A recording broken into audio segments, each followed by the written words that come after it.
Now that we've learned about parametric equations, we want to learn about their calculus. So how to find the slope of a parametric curve, the arc length, or surface area of a surface defined by a parametric curve. And the idea is we're going to find these things without eliminating the parameter, because that's not always practical. The first formula for slope comes from the chain rule, and you do have to memorize it. dy dx is dy dt over dx dt. Super simple, easy to use.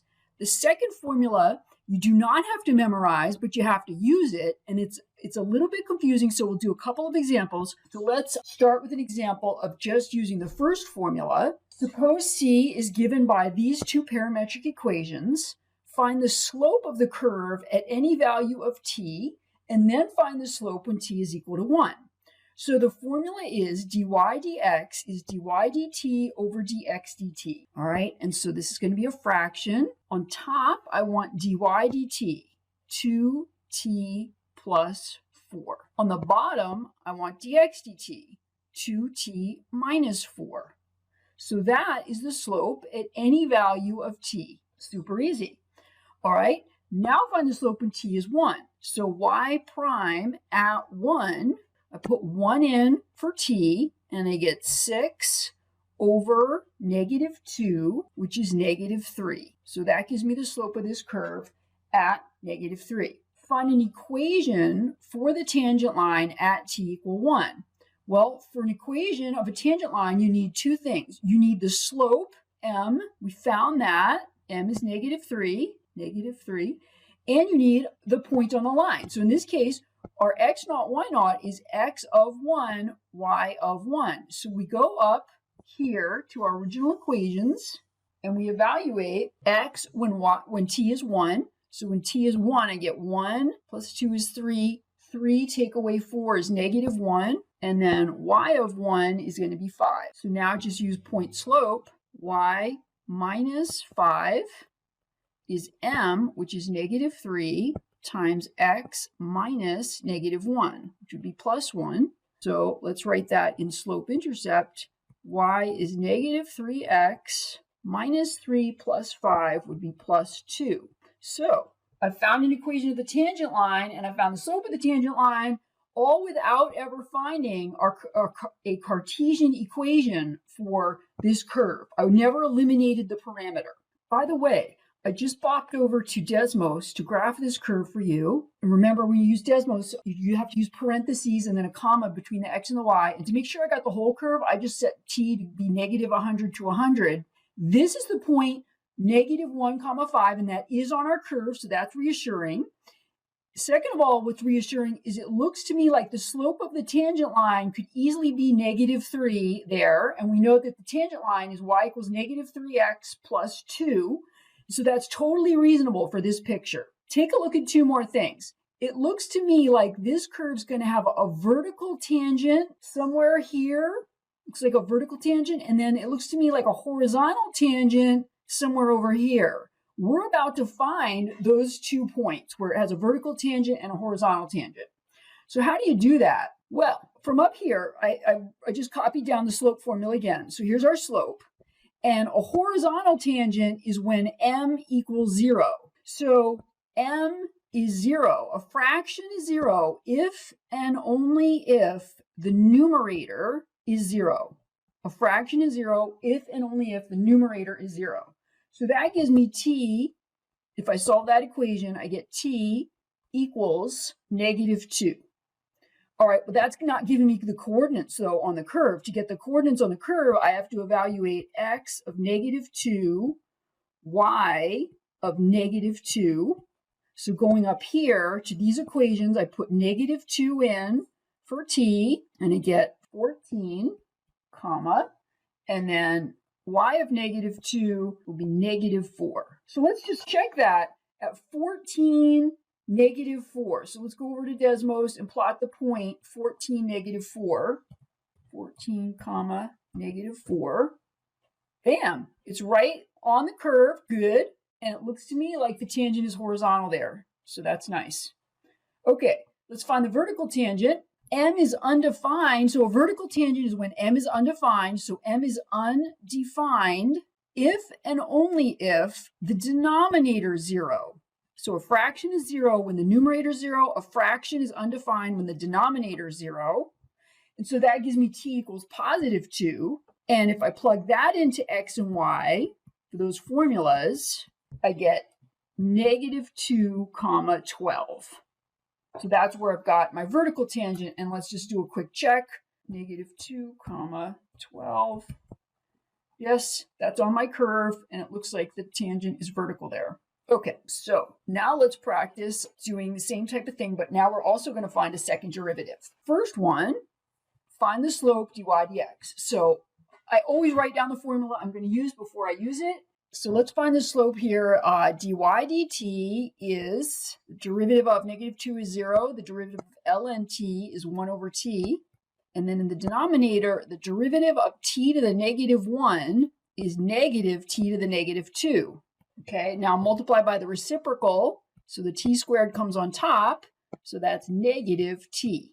All right, so that's the slope in general. Find the equation of the tangent line at t equal 1. Well, m, the slope, is going to be the derivative evaluated at t equal 1. That's the straight bar. So that's negative t at t equal to 1, which is negative 1. So that's m. And now we need our x naught, y naught, which is x at 1, y at 1. And that's x of 1 is 1, y of 1, ln of 1 is 0. 0 plus negative 2 is negative 2. So now we use point slope. Y plus 2 is negative x minus 1, or y equals negative x, and then plus 1 minus 2 is minus 1. So there's our tangent line. Let's see if that seems reasonable. Over here, when x is 1 and y is negative 2, we're finding our tangent line has slope negative 1 and y-intercept negative 1. That looks reasonable for the picture. Okay, let's find the second derivative. All right, the second derivative is a fraction, and it requires you to take d by dt of your first derivative. So coming up here, we have our first derivative. This is dy dx, is negative t. So we want d by dt of negative t divided by dx dt. Now the denominator in the second derivative is identical to the denominator in the first derivative. So you can just copy that down again. That's negative 1 over t squared. So I have negative 1 over t squared, which is t squared. So that's my second derivative. Okay, so take d by dt of your first derivative and divide by dx dt. Now let's eliminate the parameter and see if this curve looks reasonable. And here's another video on first and second derivative. Here's my x and here's my y. And what I think I'll do is solve this equation for t. T is 1 over x, and plug that into this equation. So y is negative 2 plus ln of t, but t is 1 over x, which is y equals negative 2 plus ln of x to the negative 1. I'm going to bring that down. Y equals negative 2 minus ln x. Okay, so that certainly looks reasonable for the curve. Take ln x, flip it around the x-axis, and then translate it down by 2 units.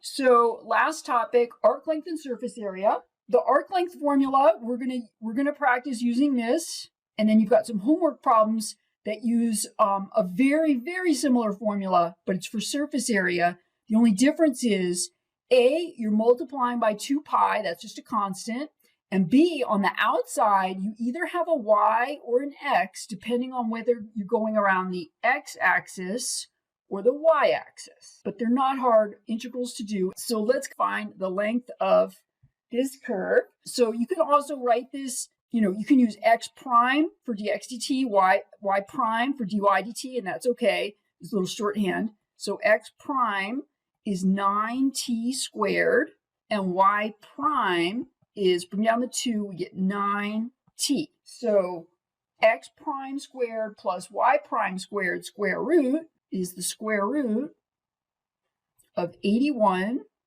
t to the fourth plus 81 t squared. Okay, now I'm going to need to integrate that, and I'm certainly not going to be able to integrate it the way it is. So before I put it into the integral sign, L is going to be the integral from 0 to root 3 of something. Before I put that something down, I'm going to do a little simplification. Pull out an 81t squared. So this is going to be 81t squared. And then we're left with t squared plus 1. Now square roots distribute over multiplication. So that's the square root of 81t squared times the square root of t squared plus 1. Square root of 81t squared is 9t because t is positive. You don't have to worry about an absolute value. All right, so that is my integrand. 9t square root t squared plus 1 dt. Okay, let's do a u sub. U equal t squared plus 1 du is 2t dt. So 1/2 du is t dt. So I'm going to have the 9, which you can think of as a constant, bring it out, but it's going to be 9 times 1/2, which will be 9/2 integral of u to the 1/2 du. And then I'm going to change the limits. When t is 0, u is 1.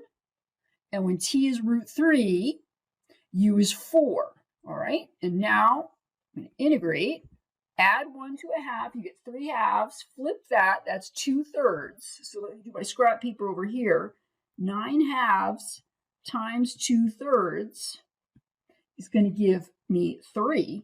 So that's 3u to the 3/2 between 9 and 1, which is 3 times 9 to the 3/2 minus 1. All right, I see what I did wrong. Somehow I was having trouble reading my own handwriting. Okay, so this is a 4. So 4 to the 3/2. Okay, so square root of 4 is 2. 2 cubed is 8. 8 minus 1 is 7. So 3 times 7 is 21. And that is our arc length. All right, and that is the end of this section. It's fairly robust, so take your time doing it.